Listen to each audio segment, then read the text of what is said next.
It is the middle of March, middle of the repotting season.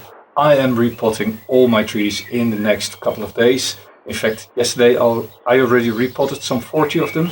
And this is one of my arakawa Japanese maples. It's been in this pot for 2 years now. It drastically needs a repot. The roots are growing really strong because I'm letting this top grow out a little bit taller. And I thought, why not make a video pretty much uninterrupted. I'm just going to cut a few frames in and out as I do this repot, so you get a full overview of how I do this work. Now, some of this material might be in another repotting video as well, because I'm doing 2 repotting videos today. But this video is going to be just this tree and pretty much every single step. So this is going to be a long video with very little editing. Now, before I start repotting, let's have a look at what I all use during the repotting. So I'm using a chopstick, well, sort of a chopstick. I use this to remove old substrate, but also to get new substrate between the roots. Then I am using an old pair of scissors. They're quite sharp, but they're very old, for pruning the roots. And for this I also have a normal, regular garden scissor, if there's a lot of substrate still in there. Pliers, always useful when wiring in a pot. So I'm going to use wire to put the tree in the pot, and this is what I use for. A root hook, of course, obviously this is used to get substrate from between the roots. I also have a repotting sickle, but I'm not going to use it because this pot is wider on top than on the bottom, so I can lift the pot, so I can lift the root ball out of the pot quite easily. But normally you can use a sickle to cut off the edge of the root ball. Some very old concave pruners that I use for heavy root removal. A knife that I sometimes use to cut around the root ball and take off all the roots. And then one of my old and trusted wire cutters, because I need to cut some wire. And a little scoop for the substrate and to hold all my tools. Now these tools I will clean and oil again at the end of the day, because they will get a little bit rusty. Right, first steps. This tree has a very nice old bark, so it is important to minimize how often I grab the bark. So typically I try to hold it in the top of the crown. Here also the old bark is all the way in the top, so this is a difficult tree to repot from that perspective. Then I've got a mesh on top against the birds. Let's remove that first, get access to the root ball. And yes, this is needed, otherwise the birds will start digging in my pot. So I'm going to keep this for later use. Then there is some wire in the pot that I need to remove. And I need to check at the bottom of the pot to see whether the tree is wired in. Again, try to be careful where you hold the tree. Now in this case, there's 2 wires that hold the tree in place. Let's see whether this scissors can grab it, otherwise I need to get my other wire clippers. That's 1, that's 2. Fold them open, and then in general you can lift the tree out of the pot, like so. And now I'm going to have to get a repotting bucket to not waste the table too much. Let's try this again, and otherwise I do need my repotting sickle. But typically, yeah, there we go.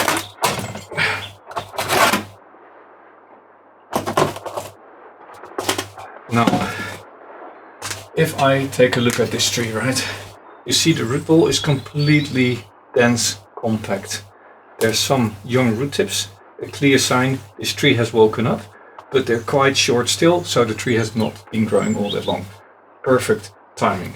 Important, all the wire that I just clipped, I need to get out of the root ball, but that's impossible to do right now. Furthermore, what you see here at the bottom, mesh. So the roots have grown around the mesh and now the mesh has come out of the pot. Let's remove that because I don't want this to be mingling in with my substrate later on. This is all decayed and old. It's basically builder's tape that I'm using.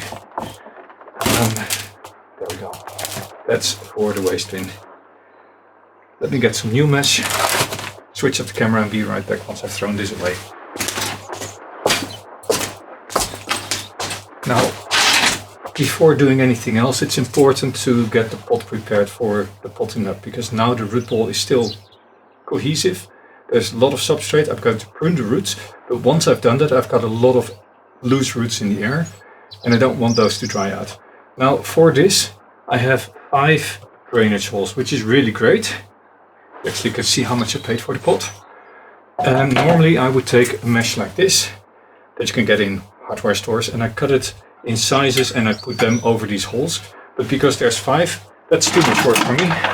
I'm a little bit lazy when it comes into repotting and repotting time, and I have this hardware cloth. It's slightly self-adhesive, but it only needs to stay in place for a little bit, right?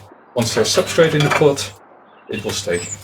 So I just cut a piece and put it over the wiring holes, and do that in both directions. Put that away. And then at the same time, I'm taking some wire, and this is 1.5 millimeters of aluminium, and I just cut 2 pieces off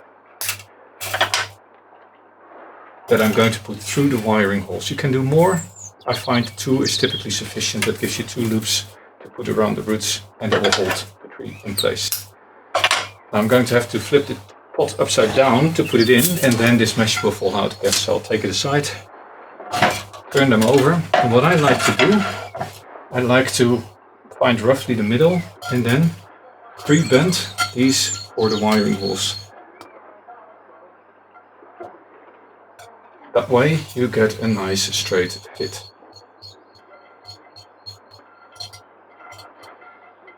Right. And of course, when you do a video where you show the whole process integrally, you also see all the fumbling around, right? So that's one. Roughly the middle, one end, second end, and slide them in the pot. Fumbling around a little bit, flip it around, put it aside, grab my mesh again, put it over the holes, in place, there we go.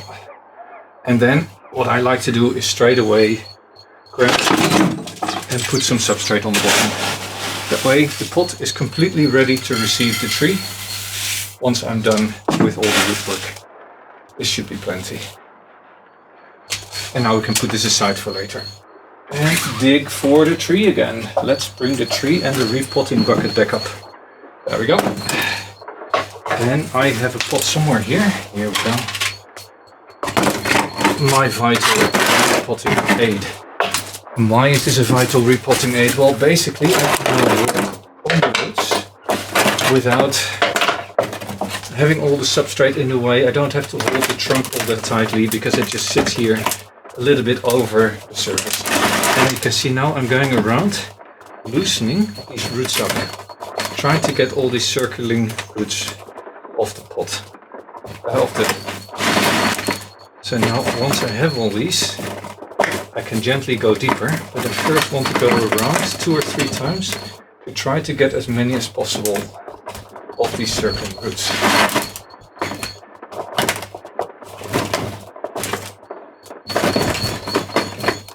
But also, as before, you can also take a knife and gently just cut these circling roots off. That is a lot easier. And maybe this is what I'll do, considering how many of these circling roots there are. This has really grown well. In the end, I want this tree to go back into the same pot, and I want space, well maybe an inch, around the root ball at least, and also below the root ball. So a lot of this material is going to come off anyway.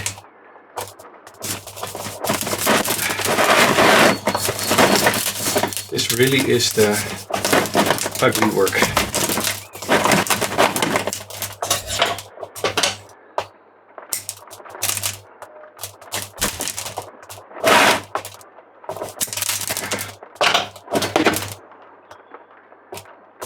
But these are all going around in circles. So these are all going to be cut off anyway. Therefore this goes a lot quicker than the traditional what I just started untangling. The benefit from untangling is that you have a better view on which roots are really a lot stronger than the rest. I find that if I remove the substrate later on, I can still figure out which roots are strong. But of course, if you untangle, you see straight away where do these long roots come from. This is a very mature tree, so I know the roots come from all over the place. There's not one or two dominant roots that have really taken over. So I like to go a little bit quicker with this work. And you see, it really is just a sliver that I'm removing all around.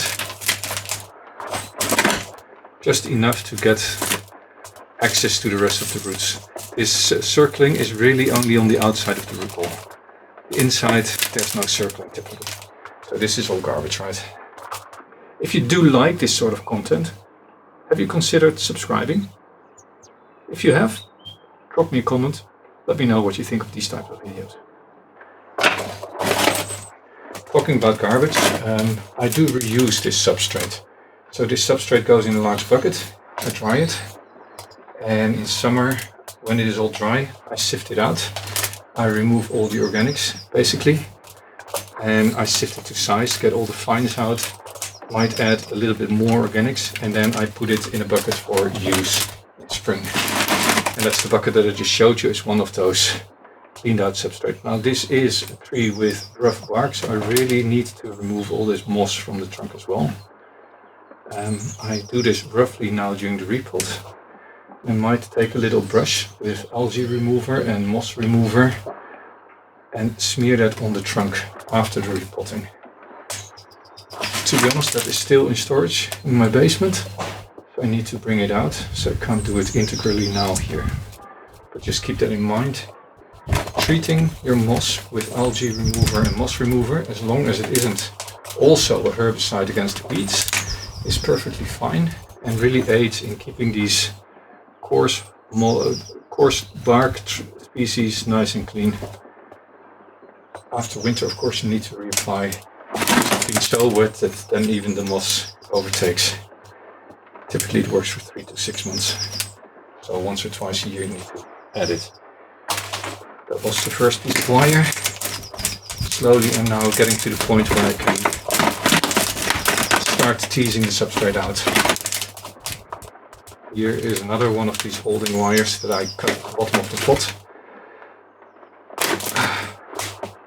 A little bit left in here, and that's where the pliers are handy.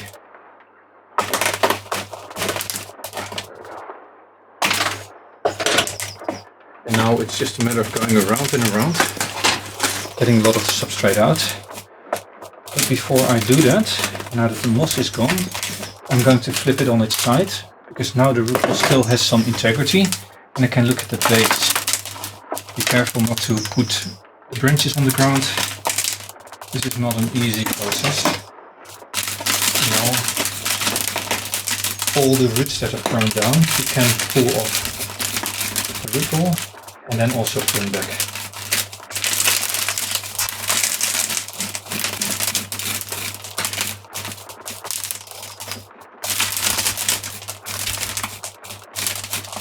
So see how all these roots come from the base, and I want to reduce those as much as possible. So I'm going to comb this out and then prune back before I do the edges. This will really tell me how much I need to remove on top. Don't think a lot, because this is a well-developed bonsai. It has a very, very shallow root ball with hardly any vertical roots. There we go.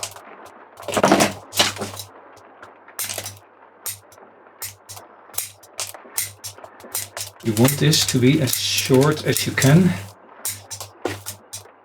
because the more you leave here, the higher the root ball will become over time. So here I'm going to do a very, very tight cropping.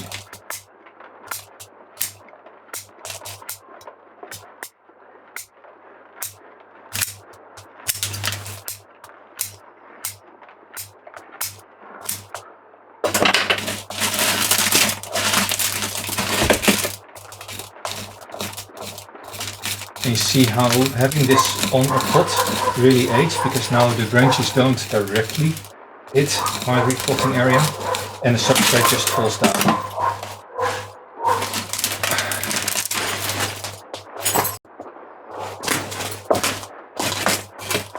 And now the root ball is a lot shallower already. And I can continue going around, putting the substrate out as much as possible, trying to get this as thin as possible. In this process I also pull some of the finer roots out, but that's not really a concern.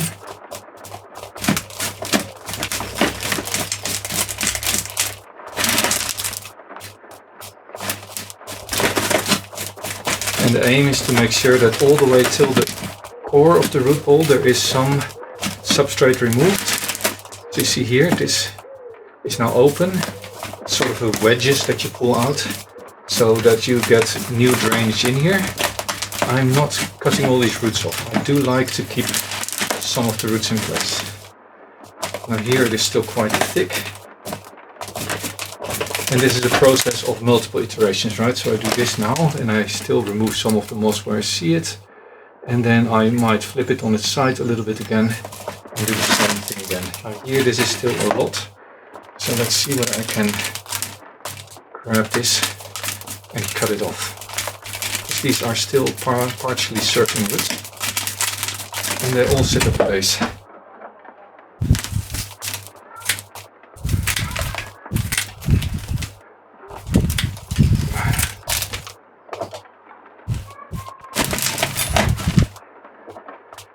My neighbors are home, so you might hear them in the background, but as said, this is a pretty much unedited process video. I'm showing you every single step completely, and I'm not switching the camera off all that much, except for the incidental angle change. So to me this is already quite clean out.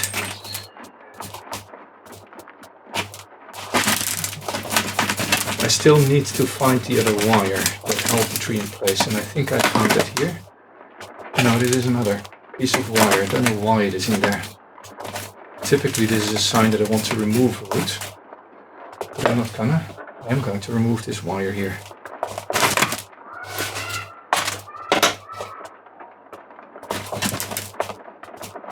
Sorry, it's going to be loud with the neighbors at home in the garden. It's spring after all. So here this is one of those thicker roots that was circling and has now popped up. And I can reduce this to as far into the root ball as possible. And here there are some hanging roots that I can also now start pulling out. And slowly again over here's another one of those circling thick main roots that I'm just going to cut back well into the root ball. Here is another one. So these I'm now finding as I'm combing out the edges, and I reduce them to well into the root ball. Taking them out, making sure this edge is only fine roots. Another one. And because there's 3 or more here close to each other, I'm going to look into the root ball and see whether there is something else happening. And indeed, I have a cluster of multiple cuts by the looks of it. So let's do a much deeper cut.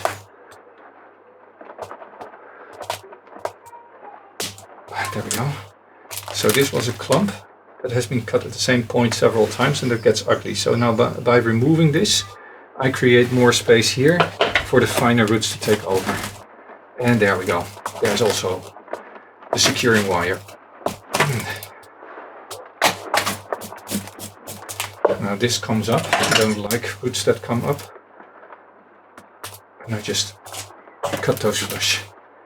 Similarly here, there's something on top of these roots. Oh, that's still okay. And here I want to create a little bit of space, right? I want water to be able to penetrate also at the bottom of the root ball, or I want it to penetrate to the bottom. So I make a bit of open space in here. Pulling out roots, substrate, really opening it up. And here's another one of those big roots. Sitting at the bottom now. There it is.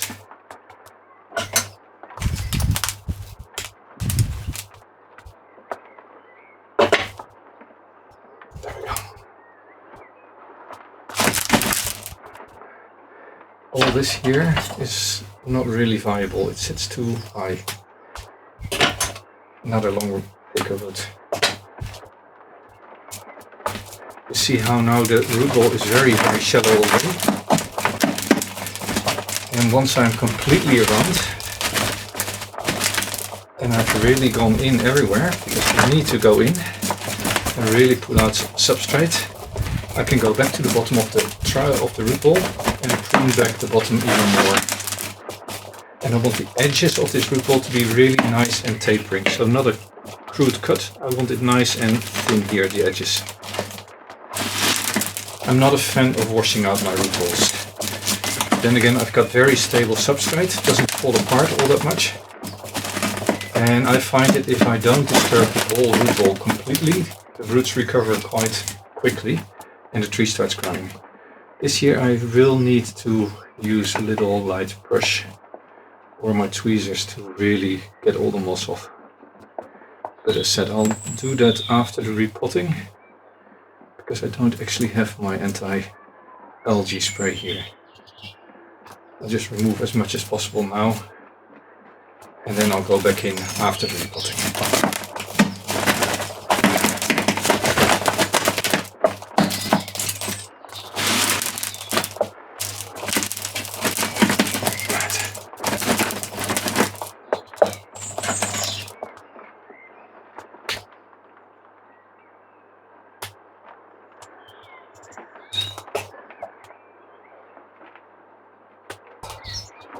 And now I can just gently remove all these things that are still hanging down to make it nice and perfectly smooth.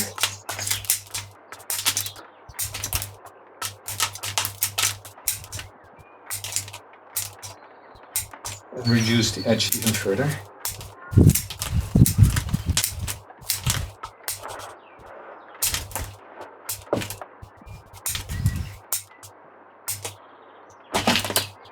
And do the same here on top. I said I want it nice and tapered. I don't want any heavy roots at the edge. I only want a fine, natural, smooth tapering, live edge. I don't know what you call it. Have any thoughts on how to refer to this edge? Drop me a comment. Have you actually considered subscribing? This is not a typical video for me. Normally I make them a lot shorter, a lot more editing, but I've realized there's people who like to see these full process videos. Now there is a lot of old organics in this root ball, making me almost think that I should do a little bit of washing, but I'm not going to. I do have to do a lot of this combing out to get this black muck out a little bit.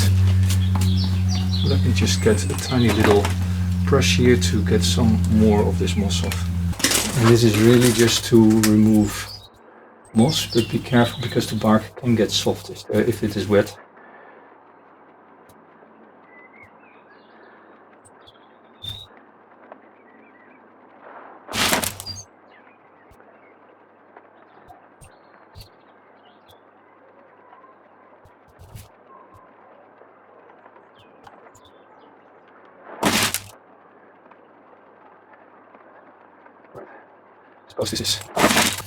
Suppose this is good enough for now.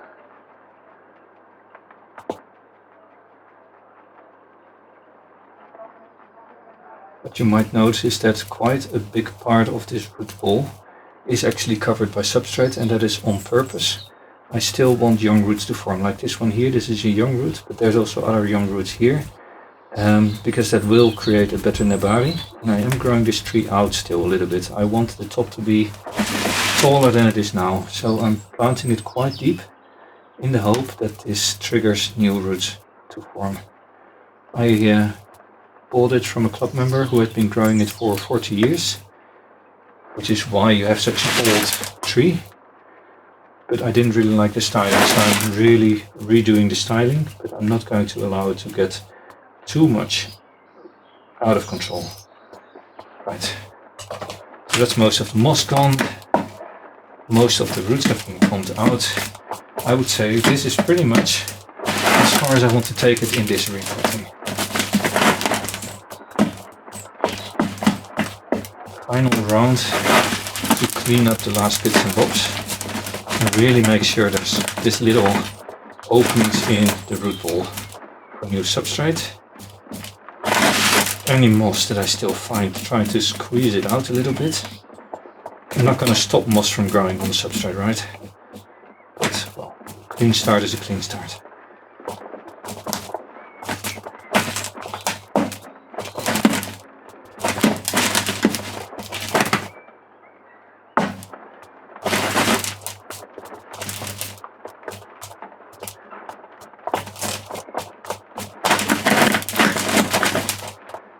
Another clump.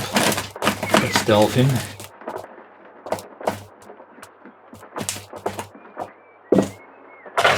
And just cut that main root out.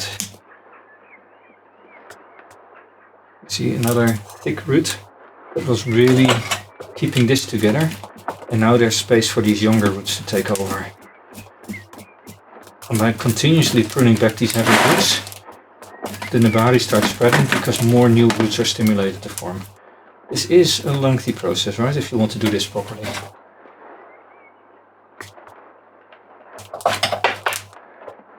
But you only do this every 2 or 3 years, maybe 4 or 5 once the tree gets really mature.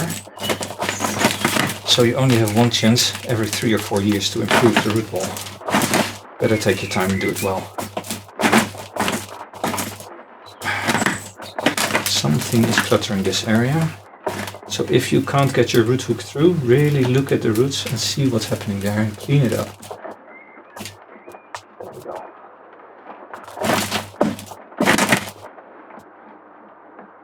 I think I'm done.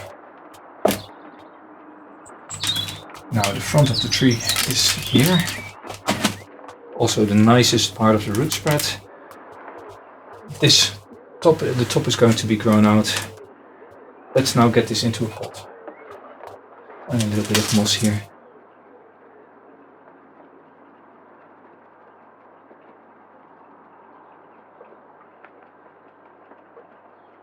Right, now we've reached the last phase of this repotting. Getting it back into the pot. And if you look at this tree, the roots are really, really shallow now. It's nice and smooth. Oh, a little bit of roots fell down. Still hanging, there's a little bit more hanging, but this is good enough. This is now ready to go back into the pot, and basically it is nothing more than just gently putting it on top of the substrate that was already there, and then pushing it down into the pot. And if I estimated the amount correctly, this can go down until the nebari is just above the rim of the pot, and everything else is below. I think this is pretty good. I am going to plant it a little bit higher than I did, because I want to slowly start showing the root spread. It also gives the roots a little bit more space down.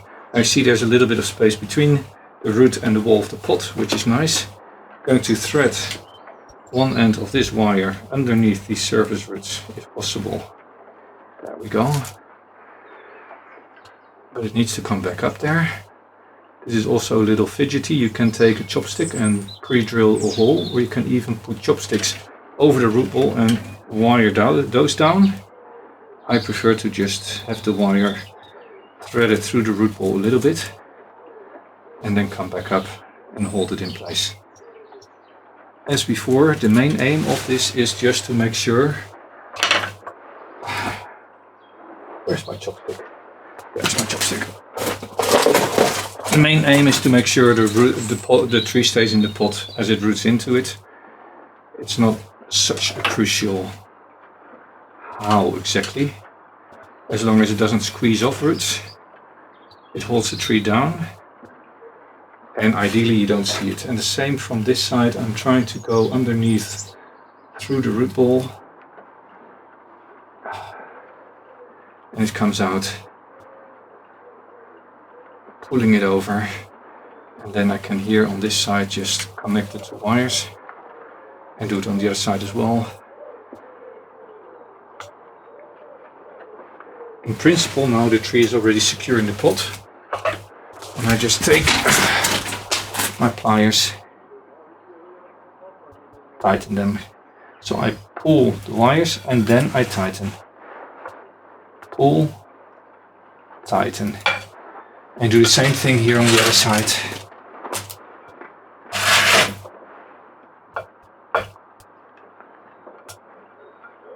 Hold the tree down, pull on the wires and tighten down.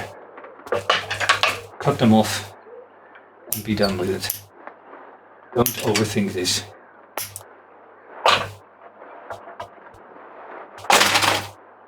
I like to push the ends down so I don't grab into them when I ever work on the tree. And now it's a matter of filling up the tree with new substrate, or actually the pot, as before. Fill it up.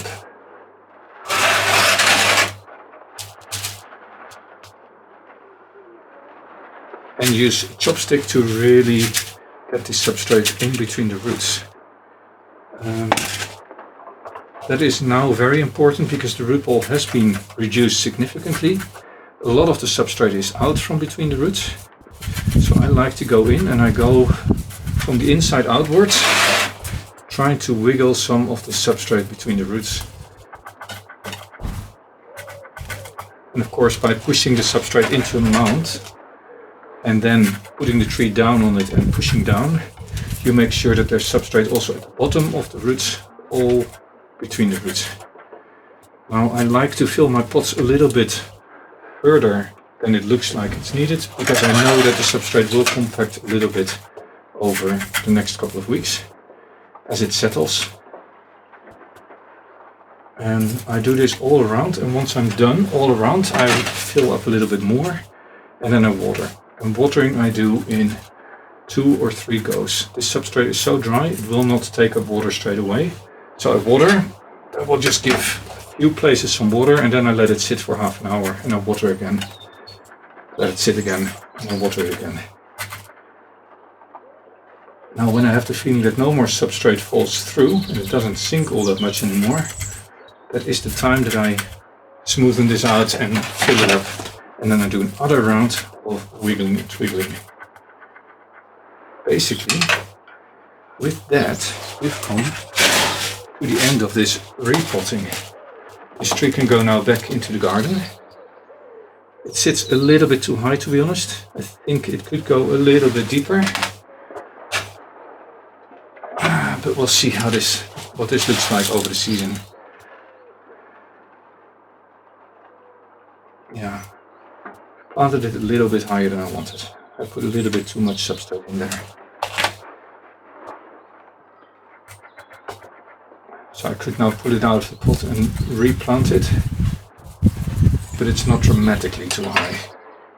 It's just 1/4 of an inch, half a centimeter higher than I would want. But as said, I am expecting this to compact a little bit. Maybe it will then sink in the pot a little bit more. And then I can add a little bit more substrate. And otherwise, it's a calm year for Nabari development. No new roots. There we go. Let me water this down. And then I think this is done.